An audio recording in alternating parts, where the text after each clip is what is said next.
വിശ്വാസത്തിന്റെ ഒരു പ്രവൃത്തി കാണിച്ചതാണ് നിങ്ങളുടെ ജീവിതത്തിൽ ഉണ്ടാവും.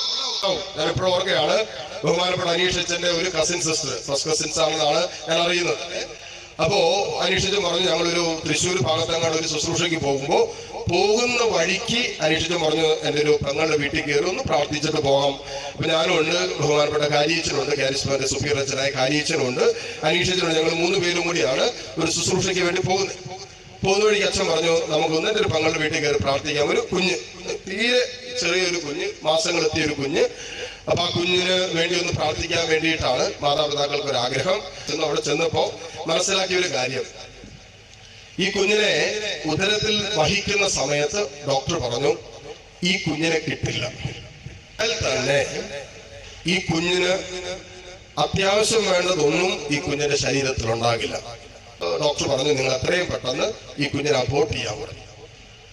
അനീഷച്ചന്റെ ഫാമിലിയാണ്, അവരാണ് നല്ല പ്രാർത്ഥനയും വിശ്വാസവും ദൈവഭയവും ദൈവകൽപ്പനകൾ അനുസരിച്ച് ജീവിക്കുന്ന ഒരു കുടുംബമായതുകൊണ്ട് 2 പേരും വലിയ പ്രായമുള്ളവരൊന്നുമല്ല, കല്യാണം കഴിഞ്ഞിട്ട് അധികം നാളൊന്നും ആയില്ല. അപ്പോ അവര് 2 പേരും കൂടി ഒരു തീരുമാനം എടുത്തു. എന്നിട്ട് ഈ പെങ്കൊച്ച് ഡോക്ടറിന്റെ അടുത്ത് പറഞ്ഞു, ഭർത്താവിന് മുമ്പിൽ വെച്ച്, കർത്താവ് ഞങ്ങൾക്ക് തരുന്നൊരു കുഞ്ഞ് അത് മാംസപിണ്ഡമാണെങ്കിൽ ഞങ്ങള് സ്വീകരിക്കും. ഈ സഹോദരി പറഞ്ഞു, ദൈവം ഞങ്ങൾക്ക് തരുന്ന കുഞ്ഞ് അത് മാംസപിണ്ഡമാണെങ്കിൽ, ഡോക്ടർ പറഞ്ഞു അധികം നാൾ ജീവിക്കില്ല, വേണ്ട, അധികം നാൾ ജീവിക്കേണ്ട. ഇപ്പൊ ഒരു ദിവസമാണ് ആ കുഞ്ഞിനെ ദൈവം തരുന്നതെങ്കിൽ ഒരു ദിവസം ആ കുഞ്ഞിനെ ഞങ്ങൾ നോക്കും. ഇനിയിപ്പോ കർത്താവിന്റെ കരുണ കൊണ്ട് ഏതാനും നാളുകൾ ദൈവം തന്ന നോക്കും. ഇനി ദൈവത്തിന്റെ പദ്ധതി മറ്റൊന്നാണെങ്കിൽ ഞങ്ങൾ അതിന് തയ്യാറാണെന്ന് പറഞ്ഞുകൊണ്ട് ഇവരെന്ത് ചെയ്തു, ഡോക്ടറിന്റെ അടുത്ത് പറഞ്ഞു, ഞങ്ങൾക്ക് അബോർഷൻ വേണ്ട, ആ കുഞ്ഞിനെ ഞങ്ങൾ സ്വീകരിച്ചോളാം എന്ന് പറഞ്ഞുകൊണ്ട് ഇവര് ആ കുഞ്ഞിനെ സ്വീകരിച്ചു. ഡോക്ടർ പറഞ്ഞതുപോലെ തന്നെ ആ കുഞ്ഞിന് ശരിക്കും പറഞ്ഞാൽ ഒരു കുഞ്ഞിൻ്റെതായതൊന്നും ആ കുഞ്ഞിന്റെ ശരീരത്തിലില്ല. ഒത്തിരിയേറെ ഓപ്പറേഷനുകൾ, അസ്വസ്ഥതകളൊക്കെ കുഞ്ഞിന് ജനിച്ചു വീണ സമയം മുതൽ ചെയ്യുന്നുണ്ട്. ഏതാനും മാസങ്ങളുള്ളൂ, തീരെ ചെറുത്, ജീവിക്കില്ല എന്ന് ഡോക്ടർ പറഞ്ഞു. ശരിയാണ്. അതുപോലെ തന്നെ എനിക്കൊന്ന് 8 9 ഞങ്ങൾ പോയി പ്രാർത്ഥിച്ച് ഏതാനും മാസങ്ങൾ കഴിഞ്ഞപ്പോൾ കുഞ്ഞ് മരിച്ചു. അപ്പൊ മാതാപിതാക്കളെ പോയി കണ്ട സമയത്തും ഈ മാതാപിതാക്കളോട് സംസാരിക്കുന്ന സമയത്തൊക്കെ അവരുടെ മുഖത്തുള്ള ആനന്ദവും സന്തോഷവും അവർ പറഞ്ഞു, വെച്ചാൽ ഞങ്ങളോട് ഡോക്ടർ പറഞ്ഞു ഈ കുഞ്ഞ് ജീവിക്കില്ല എന്ന്, ഈ കുഞ്ഞിനെ ജനിക്കാൻ അനുവദിക്കരുത് എന്ന്, ഈ കുഞ്ഞ് ജനിച്ചാൽ തന്നെ അതിൻ്റെതായ ബുദ്ധിമുട്ടുകൾ നിങ്ങൾക്കുണ്ടാകും, കുഞ്ഞിനുണ്ടാകും എന്നൊക്കെ പറഞ്ഞു.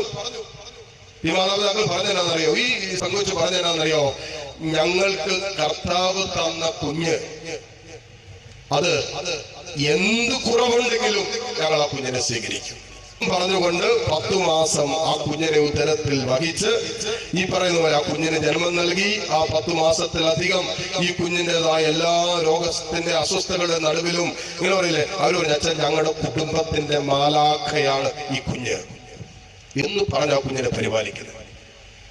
ഒരു വിശ്വാസത്തിന്റെ പ്രവൃത്തി നോക്കിക്കേ. ദൈവം അല്ലെ വചനം പറയുന്ന, ദൈവത്തെ സ്നേഹിക്കുന്നവർക്ക്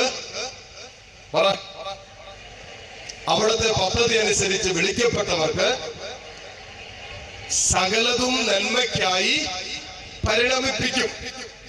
അതിനും പറയാണ്, ദൈവത്തെ സ്നേഹിക്കുന്നവർക്ക്, പദ്ധതി അനുസരിച്ച് വിളിക്കപ്പെട്ടവർക്ക് സകലതും നന്മയ്ക്കായി പരിണമിപ്പിക്കുമെന്ന് കർത്താവ് പറഞ്ഞെങ്കിൽ, ഇങ്ങനൊരു അനുഭവം വരുമ്പോൾ യഥാർത്ഥത്തിൽ വിശ്വാസത്തിൽ ആഴപ്പെട്ട ഒരു ദൈവ പൈതലാണെങ്കിൽ ആ ദൈവ പൈതൽ പറയും, ഓക്കെ, ഞാൻ കർത്താവിനെ സ്നേഹിച്ച് കർത്താവിന്റെ പദ്ധതി അനുസരിച്ച് വ്യാപരിക്കുന്നതാണ്. ഇതാണ് ദൈവത്തിന്റെ പദ്ധതി എങ്കിൽ പരിശുദ്ധാത്മ പറഞ്ഞതുപോലെ, ഇതാ കർത്താവിന്റെ ദാസി, നിന്റെ ഹിതം പോലെ എന്നിൽ സംഭവിക്കട്ടെ. വിശ്വാസത്തോടെ ജീവിതത്തിന്റെ യാത്രകളില് നമ്മുടെ ആഗ്രഹങ്ങൾക്കും പ്രതീക്ഷകൾക്കും സ്വപ്നങ്ങൾക്കും താല്പര്യങ്ങൾക്കും വിപരീതമായ ജീവിതത്തിൽ കടന്നു വന്ന ദുരനുഭവങ്ങളോട്, രോഗങ്ങളോട്, തകർച്ചകളോട്, പ്രതിസന്ധികളോട്, ഞെരുക്കങ്ങളോട്, കണ്ണുനീരിന്റെ അനുഭവങ്ങളോട്, ഇതാ കർത്താവിന്റെ ദാസി, നിന്റെ ഹിതം ഇതാണെങ്കിൽ അങ്ങനെ തന്നെ സംഭവിക്കട്ടെ എന്ന് പറഞ്ഞുകൊണ്ട് വിശ്വാസത്തിൽ ഏറ്റെടുത്ത് ജീവിതം കൊണ്ട് പൂർത്തീകരിച്ച അനുഭവങ്ങളാണ് വിശ്വാസത്തിന്റെ പ്രവൃത്തിയുടെ അനുഭവങ്ങൾ.